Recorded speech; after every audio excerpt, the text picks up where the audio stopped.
আমি এইমাত্র ওনার ইয়েটা দেখছিলাম, প্রথম আলোতে নিউজ এসছে নুসরাত ফারিয়ার গ্রেফতার সময়টাতে উনি ওই জুলাই আগস্টে কি করেছেন।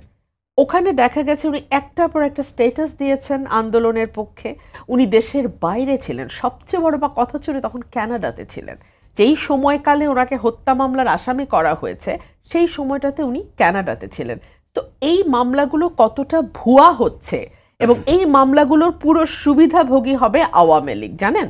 তারা অবলীলায় বলবে এবং অলরেডি তারা ডেফিনেটলি আন্তর্জাতিক মহলে এটা বলছেও যে মামলাগুলো ভুয়া, মামলাগুলো মিথ্যা, মামলাগুলো পলিটিক্যালি মোটিভেটেড এবং মামলাগুলো ইচ্ছাকৃতভাবে আওয়ামী লীগের নেতাকর্মীদের বিরুদ্ধে করা হচ্ছে।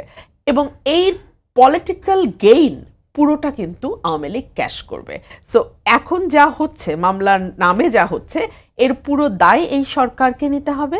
এবং পরবর্তীতে যদি আওয়ামী লীগ দাবি করে যে জুলাই আগস্ট মাসে তারা কিছুই করে নাই, বাংলাদেশে কিছুই ঘটে নাই এবং যা হয়েছে সবই এই সরকারের মানে ম্যানুফ্যাকচার্ড একটা ফ্যাক্ট, খুব অবাক আমি হব না। আওয়ামী লীগ পলিটিক্যাল অ্যাডভান্টেজ নিতে চেষ্টা করতেই পারে এইসব ঘটনা থেকে।